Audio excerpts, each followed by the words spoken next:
ये भारत के लिए खतरे की बात है, क्योंकि जिस तरह से चीन इन बॉर्डर के गांव को विकसित करता है, कल युद्ध में काम आएंगे जब चीन भारत पे हमला करेगा पाकिस्तान के साथ मिलके 2035 में। तो इसी तरीके से चाइना जो है वो नेपाल के एरिया में एनक्रोच किया है। चाइना का चाइनीज कम्युनिस्ट पार्टी का एक डेलीगेशन काठमांडू पहुंचा हुआ है और वहां पे वो प्राइम मिनिस्टर केपी शर्मा ओली से मुलाकात किया। तो उस स्पीच में जब प्राइम मिनिस्टर केपी शर्मा ओली ने स्पीच दिया तो उस स्पीच में उन्होंने कैटेगोरिकली कहा कि किसी भी तरीके का एंटी चाइना एक्टिविटी नेपाल की धरती पर नहीं हो सकता है।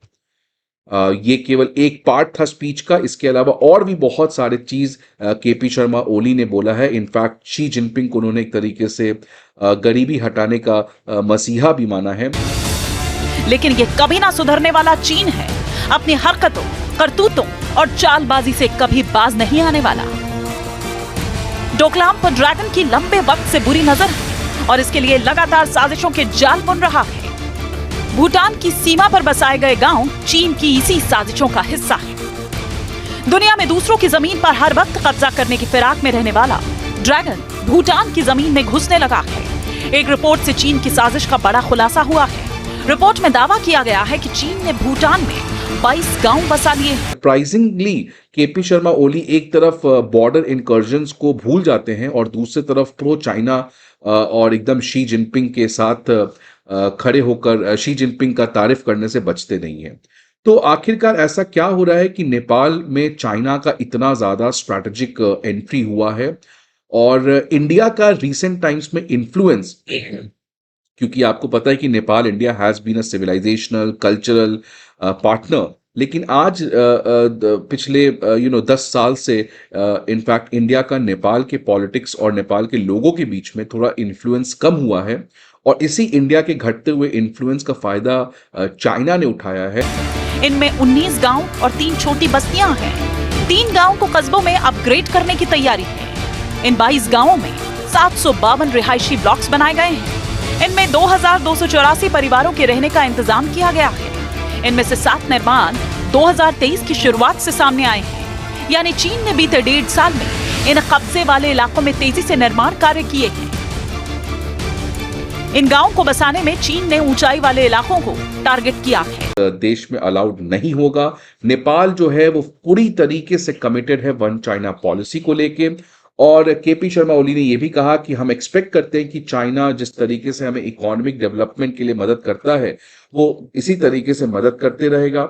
इसके बाद उन्होंने कहा कि दोनों कंट्री के बीच में बायलैटरल रिलेशंस और स्ट्रांग होने चाहिए और साथ ही साथ जो दोनों प्रमुख पॉलिटिकल पार्टी हैं, Chinese communist party of China और केपी शर्मा ओली की party communist party of Nepal UML, इन दोनों पॉलिटिकल पार्टीज के बीच में और फर्दर कोलैबोरेशन को हमें बढ़ाना चाहिए। पाकिस्तान लाइव के मुअज़्ज़िज़ नाज़रीन, अस्सलामु अलैकुम। चीन की नेपाल में मौजूदगी ने भारत के दिफाई इदारों में एक हलचल मचा दी है। भारतीय चैनल इस बात का भी खदशा जाहिर कर रहे हैं कि नेपाल के साथ चीन की बढ़ती हुई कुर्बत भारत के लिए एक नया सिक्योरिटी चैलेंज बन सकती है। भूटान के 2% हिस्से पर चीन का कब्जा मजीद खतरे की घंटी बजा रहा है, क्योंकि ये इलाका भारत के मशरकी सरहद के करीब वाक़ है और इस पर चीन की मुकम्मल गिरफ्त से भारत का जुग्राफियाई घिराव मुकम्मल हो सकता है। भारतीय तजियाकारों का कहना है कि चीन और पाकिस्तान की जानिब से मुश्तरका फौजी ताउन और इक्तिसादी इत्तेहाद भारत के लिए एक संगीन खतरा बनता जा रहा है। चीन की बढ़ती हुई अस्करी ताकत और पाकिस्तान के साथ उसका इत्तेहाद भारत के लिए दो तरफा दबाव का बायस है।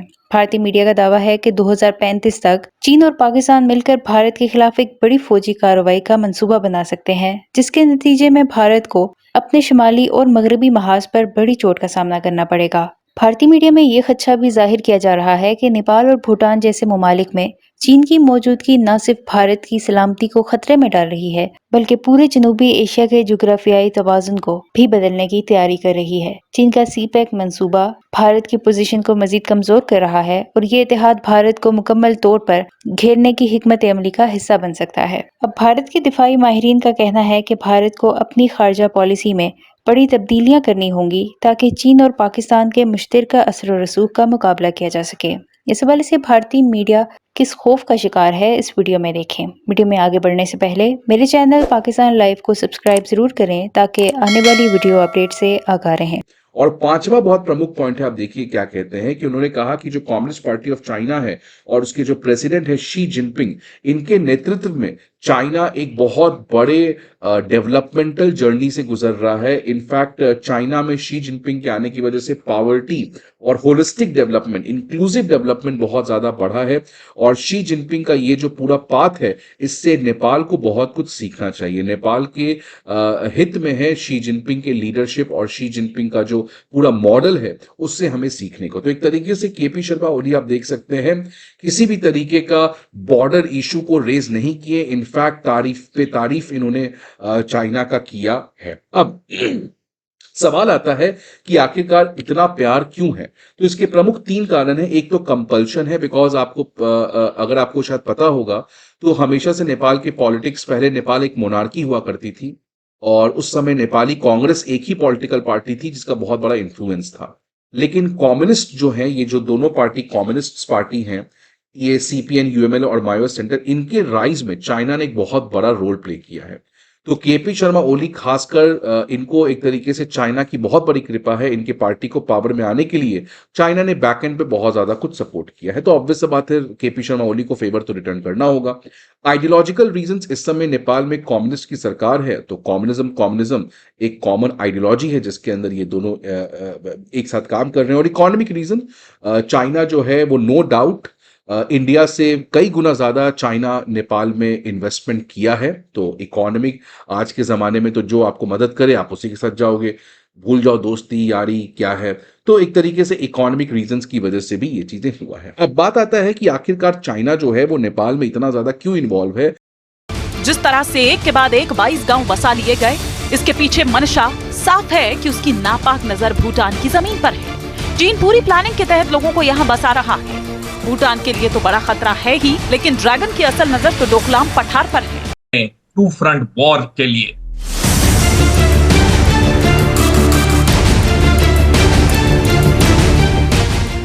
चीन की ये हरकत केवल भूटान ही नहीं, पड़ोसी देशों के लिए भी बेहद खतरनाक है। चीन ने जहां गांव बसाए हैं, वहां की सड़कें भूटान और चीन की सीमा से जुड़ी हुई हैं। डोकलाम पठार भारत के साथ तनाव के बीच चीन को बड़ा कूटनीतिक फायदा देगा। डोकलाम का पठार वही इलाका है जिसे लेकर चीन अपना दावा ठोकता है। 2017 में डोकलाम में चीन ने निर्माण की कोशिशें की। भारत ने क्षेत्र में अपनी सेना तैनात कर दी। तब भारत और चीन की सेनाएं आमने सामने आ गई। भारतीय सेना के दबाव के बाद चीन की सेना पीछे हटी। चीन की विस्तारवादी नीति भारत के लिए एक बहुत बड़ा खतरा है, क्योंकि चीन ने मन बना लिया है कि वो भारत पे हमला करेगा 2035 में अरुणाचल प्रदेश के लिए, और उसी वक्त पाकिस्तान भारत पे हमला करेगा जम्मू कश्मीर के लिए। यानी कि भारत को 2 फ्रंट वॉर के लिए पूरी तरह से तैयार होना होगा। भारत के लिए ये जगह बेहद अहम है। डर इस बात का है कि अगर कभी संघर्ष की कोई सूरत बनी तो चीनी सैनिक डोकलाम का इस्तेमाल सिलीगुड़ी कॉरिडोर पर कब्जे के लिए कर सकते हैं।